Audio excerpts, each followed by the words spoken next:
Decía Jesús, vino nuevo en odres nuevos. ¿Qué significa vino nuevo en odres nuevos? Para saber en qué contexto, frente a qué tipo de pregunta Jesús hizo esta afirmación, leeremos en el Evangelio de Lucas, en su capítulo 5, la última parte del capítulo, verso 33, de Lucas capítulo 5, verso 33.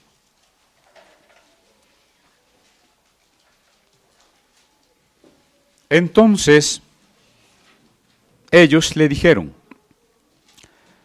los discípulos de Juan ayunan muchas veces y hacen oraciones igual que los de los fariseos, pero los tuyos comen y beben. Jesús les dijo, ¿acaso ustedes pueden hacer que los que están de bodas ayunen mientras el novio está con ellos? Pero vendrán días cuando el novio les será quitado. Entonces en aquellos días ayunarán. Les decía también una parábola.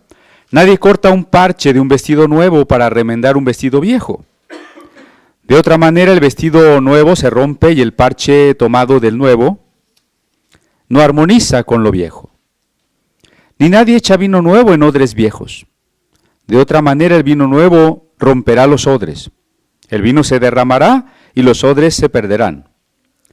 Pero el vino nuevo debe ser echado en odres nuevos, y ninguno que bebe lo añejo quiere el nuevo porque dice, lo añejo es mejor.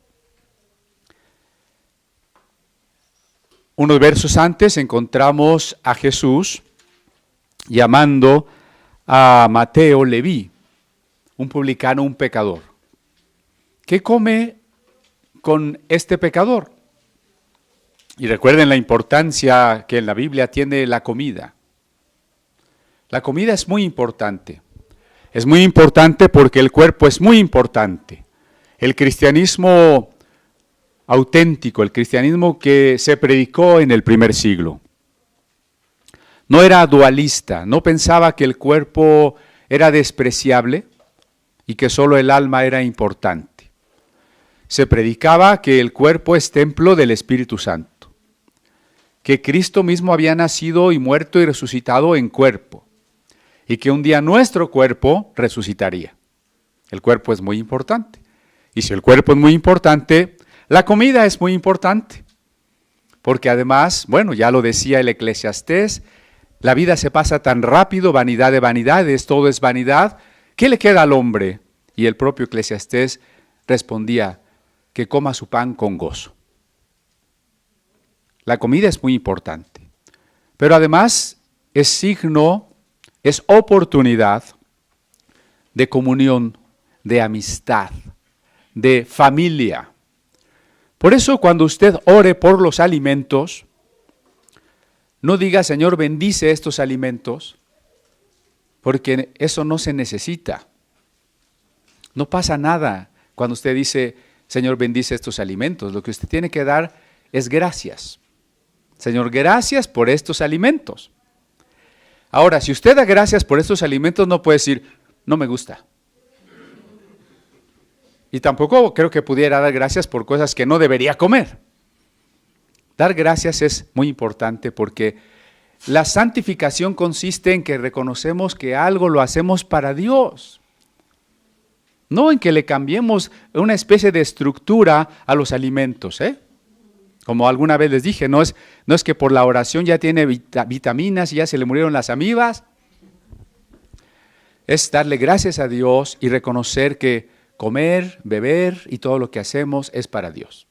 Y agradecerle. Y comer el pan con gozo.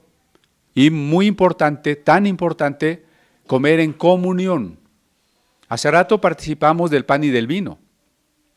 Y usted habrá percibido que no se arrodilla cada quien y de manera independiente, aislada de los demás, come su pan y toma su vino. Sino que lo hacemos de una manera muy abierta, en la que enviamos saludos, nos presentamos, ¿Por qué? Porque comer es comunión. Cuando Jesús estableció esta ordenanza, estaba cenando con sus amigos, y no cada quien la tomó y se olvidó de los demás. Era una cena de amistad. Por eso, cuando usted esté en familia, yo le recomendaría que los celulares los apague. Qué triste es ver a la familia alrededor de la mesa y cada quien con su teléfono. Eso no lo deben permitir los papás, ni hacerlo tampoco, ¿no? Los jóvenes tienen también que superar esos falsos amigos a la distancia, que no son verdaderos amigos. La amistad verdadera es cercana, es convivencia, es acción, es comer. No son likes de Facebook. Esos no son amigos, ¿verdad? Entonces, comer es comunión. Y Jesús estaba en comunión con esos publicanos, esos pecadores, que además habían invitado a algunas muchachonas de la vida fácil. Y usted recordará que los escribas y fariseos criticaron a Jesús queriendo encontrarle defectos. Cuando no queremos comprometernos con Dios, cuando no queremos reconocer que alguien es un maestro, un predicador, un profeta que nos habla con la voz de Dios. Buscamos cómo descalificarlo. Y ellos querían descalificar a ese maestro tan popular que se llamaba Jesús. A ese maestro que había hecho milagros que los que criticaban no podían hacer. Hay que descalificarlo. Ya encontramos un pretexto. No es un profeta santo. No es un hombre apartado para Dios. Se junta con los malos. Se junta con los pecadores. Y el domingo pasado hablábamos de eso, ¿no? Los cristianos tenemos que juntarnos con los pecadores. No es fácil. No es fácil. Algunas personas, sobre todo de nuestros jóvenes que estudian en el extranjero, en Estados Unidos, en España, me han dicho lo siguiente: aquí no puedes decir nada porque todo el mundo se siente ofendido de cualquier opinión. Con esta cuestión de la no discriminación y de los derechos, cualquier cosa que digas puede ser considerada una ofensa. Porque si una persona, por ejemplo, un hombre blanco dijera, no, pues yo soy mujer y soy china y soy tengo 70 años, uno tendría que decirle, sí, pues así te sientes, así eres. O sea, esto de las ideologías, de que tú decides qué eres, independientemente de la realidad, es como aquel cuento que ya contaba el conde Lucanor en la antigua literatura castellana, ¿no? El rey que iba desnudo. ¿Se acuerdan? Que un rey iba desnudo porque una persona, un sastre muy ingenioso, pero muy tramposo, le había vendido el vestido más bello, que no era nada, pero le había engañado diciendo que quien fuera tonto no podría ver el vestido. Y entonces el rey iba desnudo, y nadie se atrevía a decir que el rey iba desnudo, porque todos decían, no, yo no quiero pasar por tonto.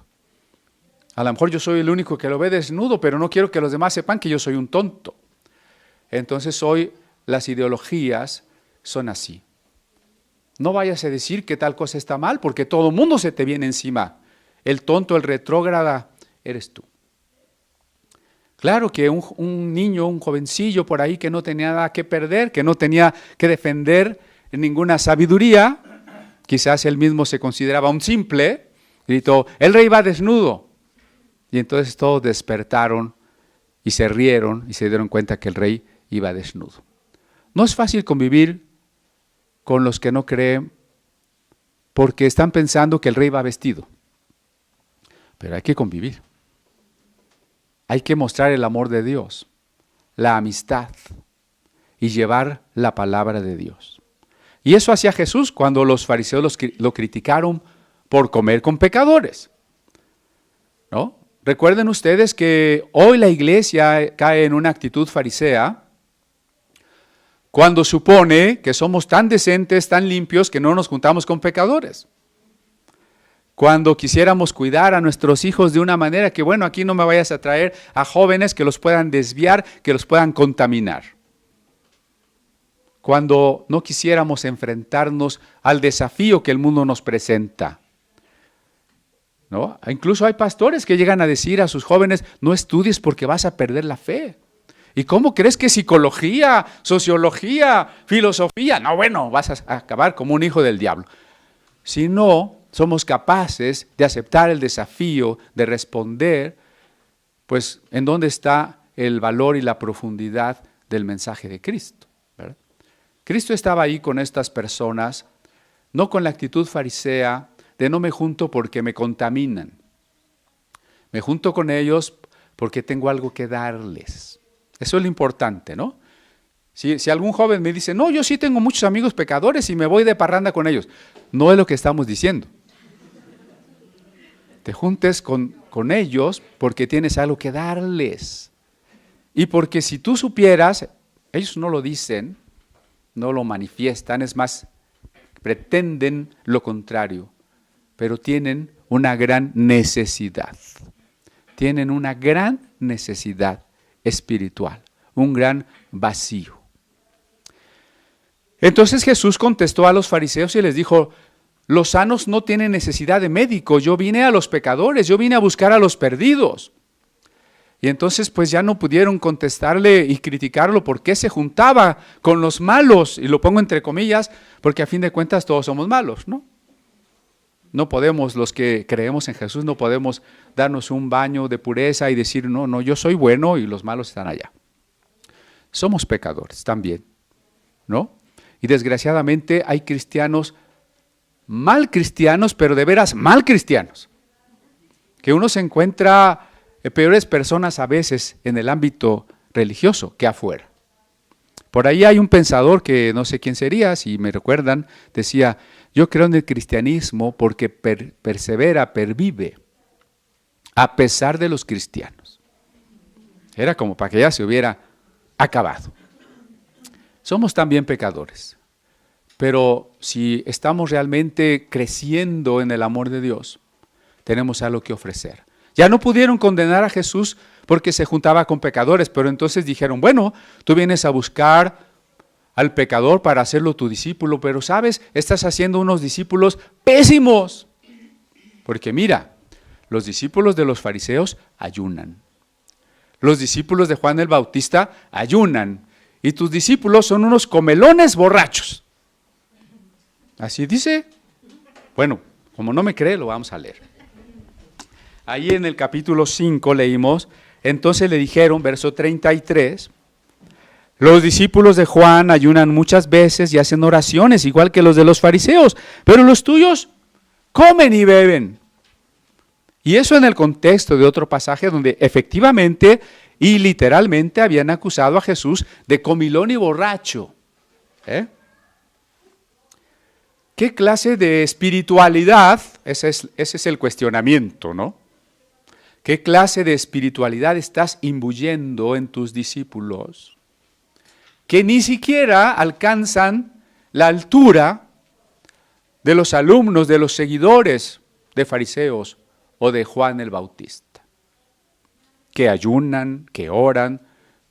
En otras palabras, tus discípulos son pura pachanga. Lo cual, por supuesto, era falso, ¿no? Era tramposo. Primero porque estos mismos que criticaban a Jesús también rechazaban a Juan el Bautista y ahora pretenden poner a los discípulos de Juan como ejemplo de una buena conducta. Pero también es falso porque el hecho de que los discípulos fueran con Jesús a la comida con los pecadores, y bueno, Mateo era una persona muy rica y seguro pues era un banquetazo, ¿verdad? Y el vino que se bebía en la comida no era de la copita que se tomaron ustedes hace rato, sino eran 2, 3 vasos, o como pasó en las bodas de Caná, que hasta se lo acabaron, ¿verdad? Tus discípulos comen y beben. Efectivamente, los discípulos de los fariseos ayunaban, dice otro pasaje, 2 veces por semana. El ayuno se había convertido en una disciplina, en un rigor de trato duro al cuerpo, en un camino de espiritualidad, un tanto cuanto rayano en el ascetismo, al menos en la zona de Qumran, entre grupos como los esenios, que ya tenían prácticas que podemos calificar de ascéticas. Por allá habrá otro pasaje donde se supone que si no ayunas no puedes echar fuera demonios, ¿no? Porque no has seguido una disciplina rigurosa de búsqueda del rostro de Dios. Ayunos y oraciones, que por el texto del Sermón de la Montaña en Mateo sabemos que a veces eran en público, ¿no? Eran con ostentación, porque decía Jesús, cuando ayunes, peínate y lávate la cara, porque la gente en vez de eso se levantaba, se echaba ceniza y salía a la calle. Oye, ¿qué tienes? Estoy ayunando. Dice, pues ya tienen su pago, ¿verdad? Ya ser vistos de los hombres es lo que quieren, pues ya tienen su pago. Cuando ores, no te pares en las sinagogas, en las esquinas, donde se paraban los que querían ser vistos. Y seguro levantaban las manos y no se acostumbraba a cerrar los ojos, sino mirar hacia el cielo, ¿no? Y entonces se ponían a hacer largas oraciones y todo el mundo pasaba. ¡Ay, qué persona tan espiritual! Decía Jesús, ya tienen su pago. Pero eso hacían los discípulos, ¿verdad? Algunos discípulos de los fariseos. Los de Juan tal vez un poco más ascéticos, más recatados. Pero el argumento es que ellos están siendo personas espirituales y los de Jesús no. Entonces le dicen, ¿por qué no ayunan tus discípulos? O en otras palabras, ¿por qué eres un maestro tan malo y no les enseñas el camino de la espiritualidad? Y entonces Jesús dice, bueno, miren, el ayuno debe ser en el momento oportuno. El ayuno no es una manera meritoria de ser una mejor persona. El ayuno no es una manera de torcerle el brazo a Dios para que haga lo que yo quiero. El ayuno no es una mera disciplina para flagelar el cuerpo. El ayuno debe ser realizado en el momento oportuno. Y yo les pregunto, cuando una pareja se casa, como se casó ayer Víctor Soriano, ¿qué hay? ¿Ayuno o comida? ¿Hubo ayuno? ¿Ayunaron ayer? ¿Verdad que no? Hubo toda una mesa de muy buena comida, ¿no? Entonces, ¿por qué? Porque la comida, acabamos de decir, es comunión, es fiesta, es amistad, es gratitud, es deleite. Cuando hay una boda, cuando hay una fiesta, hay comida. Porque además la comida es pacto y el matrimonio es pacto. Por eso se habla de las cenas, la cena de las bodas, ¿no? ¿No hablan los pasajes, las parábolas escatológicas de la cena de las bodas? Fíjense cómo se unen los dos conceptos, bodas, cena, porque es pacto. Y entonces Jesús toma este ejemplo muy claro y dice, ¿cómo podrían ayunar los que están de bodas?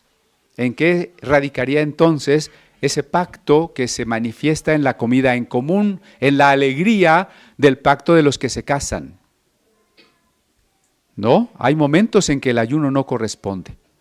Ahora el novio, y ahora Jesús se refería a sí mismo y a sus seguidores como la iglesia, un pasaje que se adelanta mucho a la teología paleocristiana que ya manifestará San Pablo, ¿no? Cristo el esposo, la iglesia la esposa. Como el novio que está aquí ahora con la prometida, va a poner a ayunar a la prometida, pero el novio será quitado.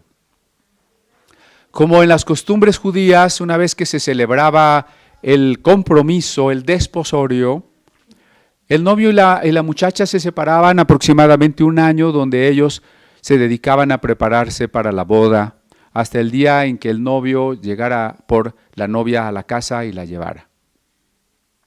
Todo esto, una prefiguración de la separación de Cristo durante todos estos siglos y la esperanza de que Él regresará por la novia, ¿no? Entonces el novio les será quitado y entonces ayunarán. Este es el tiempo en que el novio no está físicamente con nosotros. Somos la prometida de Cristo. Y esperamos que Él un día regrese y se consumen, se realicen las bodas del Cordero con una gran comida. Ahora sí nos toca ayunar, porque también hay que decir que hay cristianos que dicen que hoy ya no hay que ayunar. Tenemos ambos extremos, ¿no?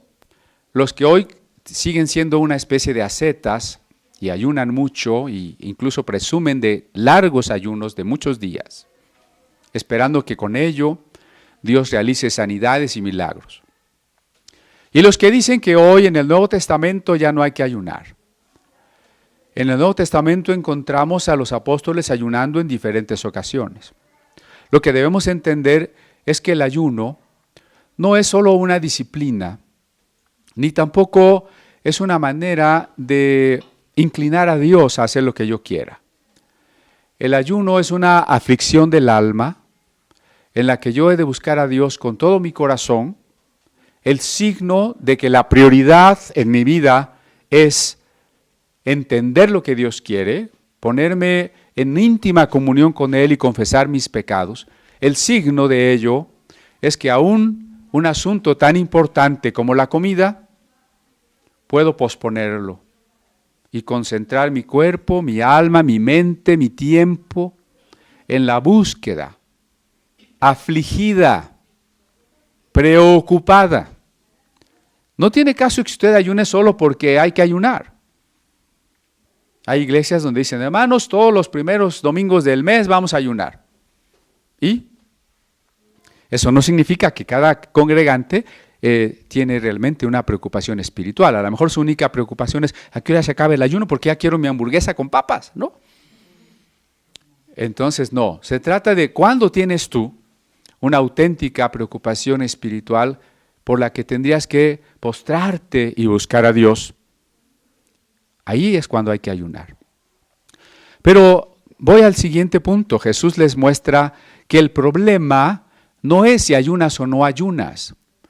El problema, la discusión, el conflicto entre fariseos, escribas, sacerdotes, por un lado, y Jesús, por el otro, es mucho más profundo. Esto está implícito en la parábola del vestido viejo y el vestido nuevo, y de los odres viejos y los odres nuevos. Y Jesús explica, si tú tuvieses un vestido viejito que ya tiene un hoyo y le quieres tapar ese hoyo, bueno, hoy los jóvenes se los compran ya con hoyos hechos, pero si le quisieras tapar el hoyo a un vestido viejito y le pones una tela nueva así resistente, pues va a terminar jalando a la tela viejita y va a ser peor cómo te va a quedar ese vestido. No puedes combinar lo nuevo con lo viejo.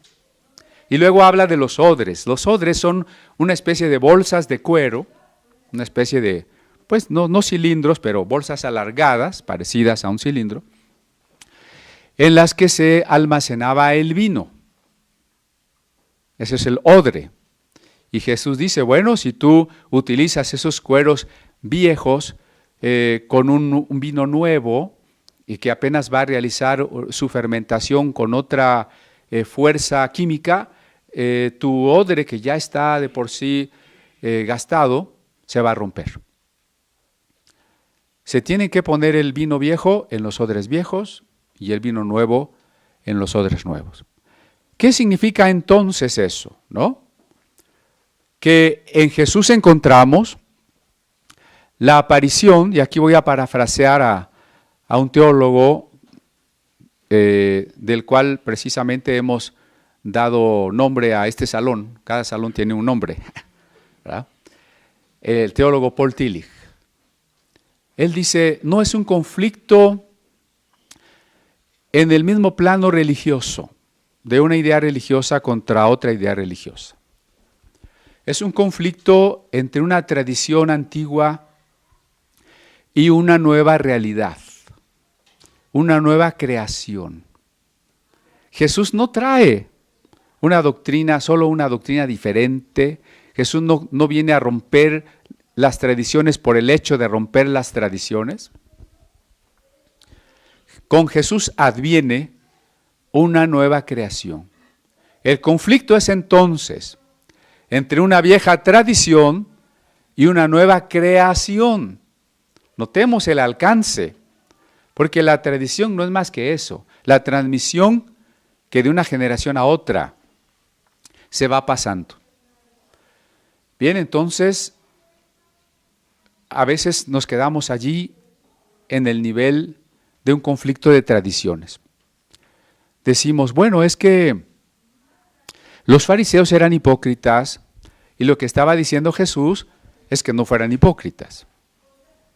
Si eso fuera todo el asunto, Jesús no sería ningún maestro singular. Cualquier rabino sincero hubiera estado en contra de la hipocresía de otros rabinos. Eso cualquiera. Y Jesús hubiese sido un maestro intrascendente que no tenía ni por qué pasar a la historia, ¿no? Cualquiera puede enojarse y decir, tales personas son hipócritas. Bueno, a veces es hasta el pretexto del que no quiere ir a la iglesia, ¿no? Yo no voy a la iglesia porque está llena de hipócritas. Cierto, entonces no vayan ni al metro, ni al cine, ni a la escuela, ni a ninguna parte, ¿verdad? Eso de estar en contra de los hipócritas está bien, pero no es el asunto, no es el problema con Jesús. ¿Sí? Tampoco lo que pretenden los judaizantes. En el caso de Pablo, los judaizantes dicen, bueno, Pablo en la carta a los Gálatas, en la carta a los Romanos, lo que quiere decirnos que no somos salvos por las obras de la ley, Pablo se refiere a que no somos salvos por las obras de la ley, en el sentido, adelante, por acá hay muchas sillas. Bienvenidos.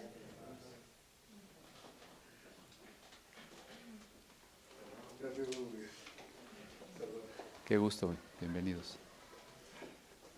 Adelante, doctor Gabriel, bienvenido.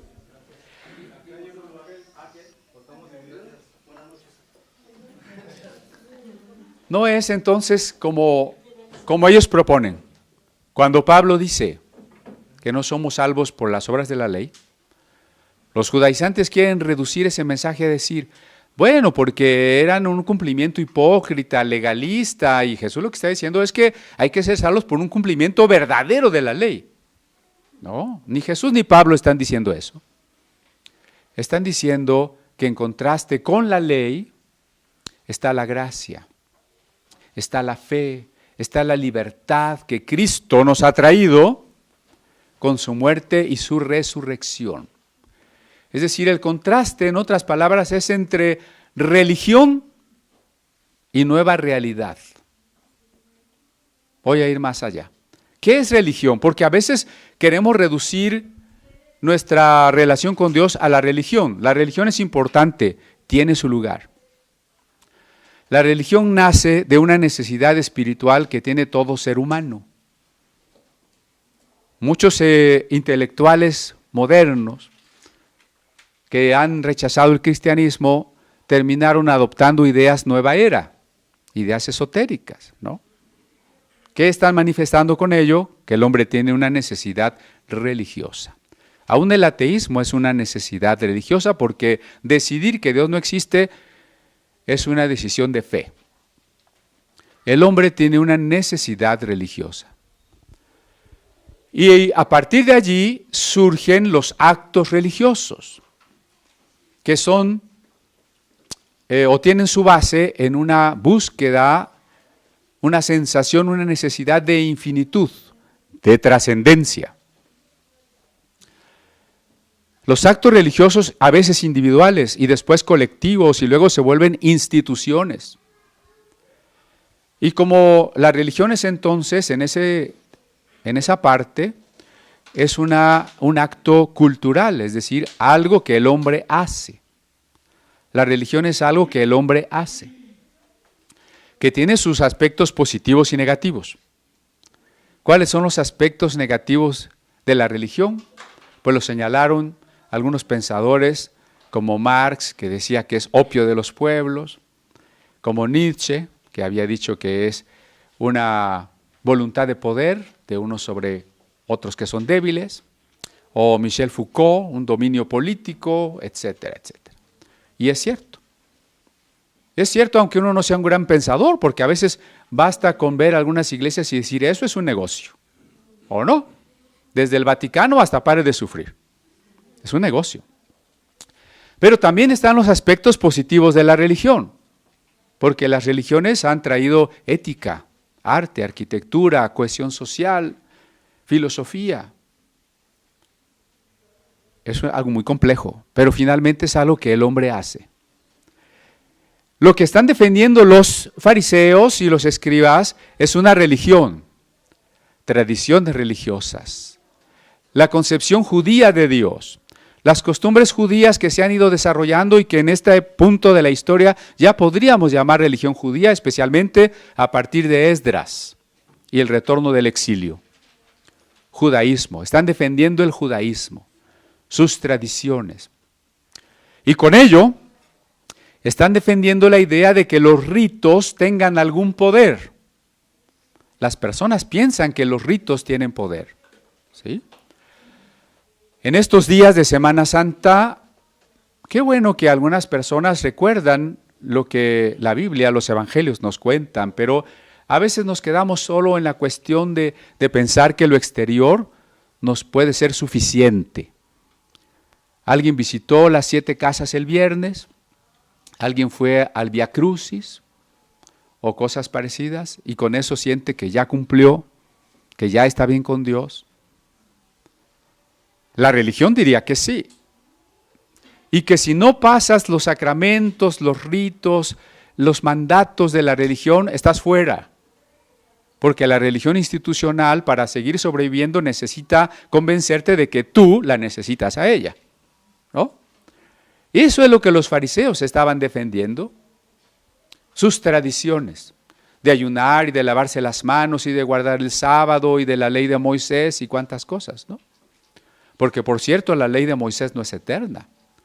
La ley de Moisés comenzó de Moisés en adelante y refleja muchos contextos muy precisos de la etapa seminómada, de la etapa sedentaria, de la economía, de las costumbres de la época. No es algo eterno. Claro que porta algo que Jesús estaba recuperando ahora, la palabra de Dios. Y entonces Jesús no está discutiendo en el plano de una religión contra otra religión, de una tradición contra otra tradición.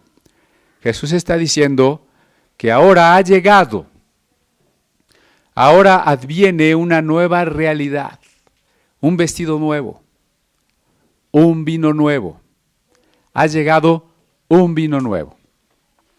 El vestido representa la identidad. ¿Recuerdan aquel hijo pródigo que llega hecho garras? Y el padre dice, denle un vestido nuevo. El vino representa la alegría, como dirá el Salmo 104, cuando bendice a Dios por el pan que nace de la tierra y por el vino que alegra el corazón del hombre.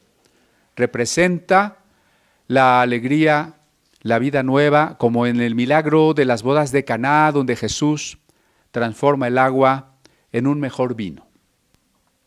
Ese vino nuevo, en esta parábola, representa la vida de Dios. Note usted, entonces, el gran contraste entre la tradición y la vida. La tradición no nos puede dar vida. El cristianismo no es una ética solamente. El cristianismo no es una doctrina. El cristianismo no son los templos. No son las fiestas sagradas, no es las reliquias. El cristianismo es la vida de Cristo en nosotros.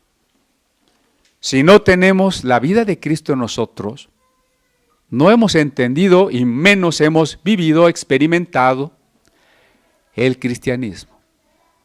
Si el cristianismo se queda en ritos, en sacramentos, en lugares, en días santos, entonces es igual a cualquier otra religión. No tiene ninguna diferencia.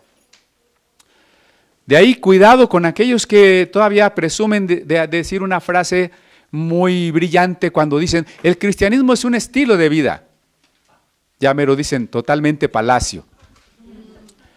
El cristianismo no es un estilo de vida, es la vida de Cristo en nosotros. ¿Qué diferencia hay entre la tradición, la religión y la vida? Imagine que usted tiene una maceta con su tierra, ahí en su casa, sobre todo las mujeres que les gusta cultivar plantitas, ¿no? Y que un día usted toma un palo de escoba y lo pone ahí en la maceta. Y le empieza a echar su agüita todos los días y lo pone al sol y hasta lo pinta de colores y le pone ahí unos adornitos. Qué bonito palito. Pero está muerto. La persona sin Cristo puede ser muy educada, muy cultivada y tener muchos éxitos, pero sigue siendo un palo de escoba, muerto, adornado, pintado y en una maceta muy bonita, pero está muerto. Ese palo de escoba nunca va a tener vida. De ahí tan interesante alegoría cuando Aarón trae su vara y la planta, y esa vara, así como un palo de escoba, una vara inerte, muerta, al otro día vuelve a tener vida. Esa es la nueva creación que Cristo está trayendo. No está diciendo que el palo debe ser rojo en vez de azul. No está diciendo que el palo debe medir 2 metros en vez de 1,5 metros. ¿Me explico? Jesús no está discutiendo en términos del palo muerto. Jesús está diciendo que Él trae una nueva realidad, un nuevo vino, una nueva creación. Esa nueva creación comienza de manera escatológica en el momento en que Jesús resucita. Porque tal vez usted diga, bueno, hermano, sí, eso está muy bien, pero hoy es domingo de resurrección. Claro, por eso quise aprovechar que este es el pasaje que nos toca, pero que precisamente cuando Jesús habla de un vino nuevo, lo que tendríamos que entender es que si ese vino nuevo es la vida de Dios en contraste con la religión, la vida de Dios para nosotros nos es impartida gracias a que Cristo hoy está vivo. Porque si usted dice, bueno, yo soy un seguidor de cualquier personaje ilustre de la antigüedad, ¿no? Yo soy un seguidor de Buda, o soy un seguidor de Marx, o soy un seguidor de quien sea. Muy bien, pero esa persona de la que usted sigue, pues está muerta. Usted tal vez siga sus ideas, pero no puede decir que fulanito de tal está viviendo en usted, que esa persona está viva y le está ayudando a usted y lo está transformando a usted. Lo que decimos con Cristo es que Cristo está vivo y que Cristo está aquí y que no solo sabemos acerca de Él, sino que lo conocemos a Él. Ahora, si cuando yo digo eso le salen algunos signos de interrogación y otros de admiración, porque entonces tal vez no lo conoce. Si usted ha tenido una experiencia con Cristo, si usted tiene diariamente su comunión, su intimidad con el Cristo vivo, sabe lo que estoy diciendo. Que no se reduce a un concepto religioso. No somos cristianos porque el domingo vamos a una iglesia y los otros van a otra. Eso no tiene la menor importancia. Somos cristianos porque Cristo vivo vive en nosotros. Así, la religión es importante porque el hecho de estar aquí reunidos y de cantar y de ofrendar son actos religiosos que fortalecen nuestra fe. Pero hay que reconocer que la religión son actos repetitivos, mientras que Cristo se haya hecho humano es un acto único. Que la religión es un acto cultural. Nosotros cantamos un tipo de cantos, ¿no? Que tal vez a alguien le parezca, oye, pero en resurrección deberían cantar unos cantos más alegres, quizá con unos tamborazos, un rock and roll. No, porque con los cantos que hemos cantado hemos experimentado la verdadera alegría espiritual de la resurrección. No la alegría fabricada por el tamborazo, que queda en una especie de euforia, sino la verdadera alegría, fruto del Espíritu Santo, ¿no? Con la música, con la alabanza, no buscamos animar a las personas como un show de televisión. Con la alabanza queremos rendir nuestra vida al Espíritu Santo para que sea el fruto de Él, la paz, el gozo, verdaderos, que surgen de lo interior. Entonces no se trata solo de la repetición religiosa de los actos que tiene su lugar, su importancia. Se trata de algo más, algo que trasciende a la cultura, es decir, a lo que el hombre hace. El hecho de que Dios nos ame y haya enviado a su Hijo es un acto único. Es un acto que irrumpe en la historia, pero que es más allá de lo histórico. Cuando a veces los cristianos creen que tendríamos que ceder a las ideologías contemporáneas porque cada hombre es fruto de su circunstancia, olvidan que eso es verdad hasta que la nueva realidad irrumpe en cualquiera de nuestras circunstancias para transformarnos. En otras palabras, si desde William Dilthey y Heidegger tuviésemos que aceptar que la persona no es más que el producto de su momento histórico, de su circunstancia, el Evangelio no tiene entonces ningún poder. Si el hombre es resultado de su circunstancia, a Pablo no se le escapa cuando dice que no nos conformemos al molde del mundo. Pero he aquí la buena noticia. El Evangelio de aquel Jesús que ha irrumpido en la historia como un acto único, más allá de lo religioso, un acto irrepetible, un acto de revelación más que de religión, transforma la circunstancia histórica y transforma al hombre mismo, como dijera Ortega y Gasset, yo y mi circunstancia transformados por Cristo. Ese es el mensaje de la resurrección. Esa es la nueva realidad que Cristo nos trae en un vino nuevo. Pero ese vino nuevo no lo podemos echar en odres viejos. Vamos a seguir siendo lo que éramos. Vamos a seguir haciendo las cosas como las hacíamos. En el plano personal, comunitario, no se puede. Tenemos que prepararnos para recibir el vino nuevo. Nosotros mismos tenemos que disponernos a ser odres renovados. Señor, la salvación no es algo que vamos a conseguir, a ganar, a merecer. Pero la disposición nuestra para recibirla nos hace odres nuevos. Y cuando el vino nuevo nos es dado, podemos contenerlo, vivir la bendición de tenerlo con nosotros y de compartirlo. Aquí Jesús dice, las personas que están acostumbradas al vino viejo dicen, el vino viejo es mejor y no quieren cambiar, ¿no? Algunos, incluso administradores de empresas le llaman a eso resistencia al cambio, ¿no? Una inercia. Sí, es cierto, en el terreno, aún en el terreno cristiano y a veces hasta entre cristianos, la gente está tan acostumbrada a hacer las cosas como siempre se han hecho y no se pregunta por qué. Si usted le pregunta a alguna persona, oye, ¿por qué el viernes visitan 7 iglesias? ¿Quién sabe? Pregúntele por acciones religiosas y la mayoría va a decir, pues no sé por qué. Yo lo hago porque así es la costumbre, porque así me enseñaron mis papás.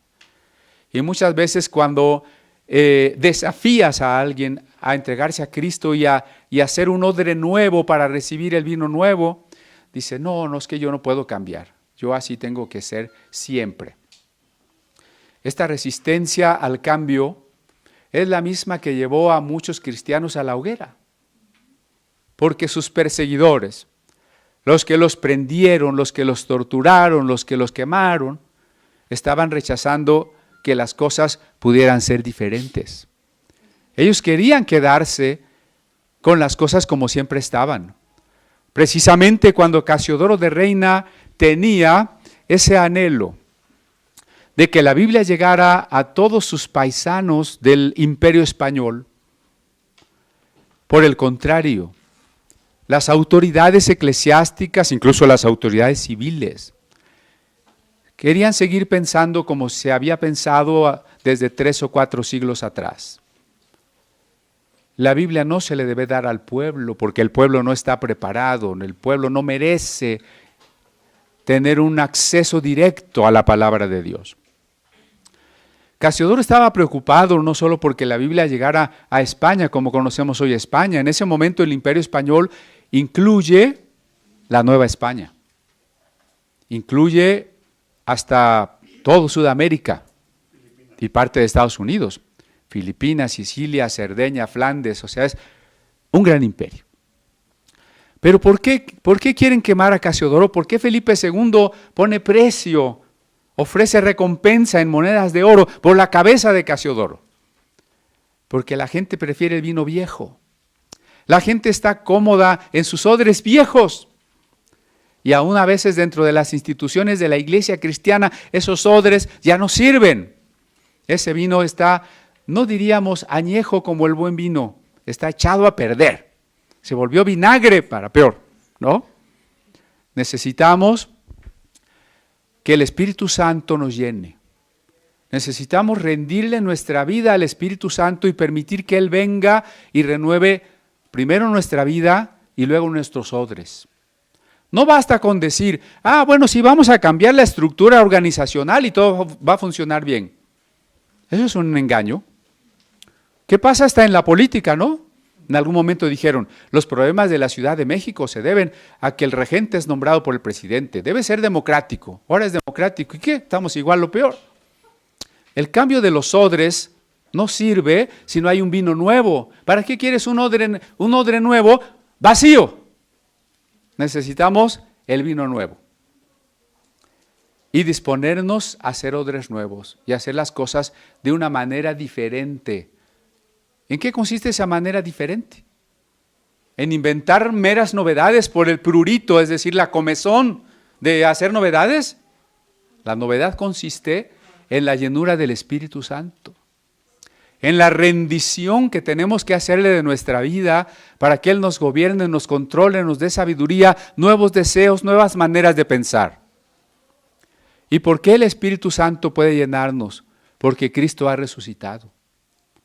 El Espíritu Santo puede llenarnos porque el Padre ha glorificado a aquel Hijo que se humilló, aquel Hijo que estuvo dispuesto a ser abofeteado, traicionado, asesinado. El Padre lo exaltó resucitándolo, levantándolo de entre los muertos. Ahora ha enviado al Espíritu Santo para estar con nosotros y estar en medio de nosotros e infundirnos la vida de resurrección mientras Jesucristo regresa físicamente por la novia y vamos a la comida de las bodas, ¿no?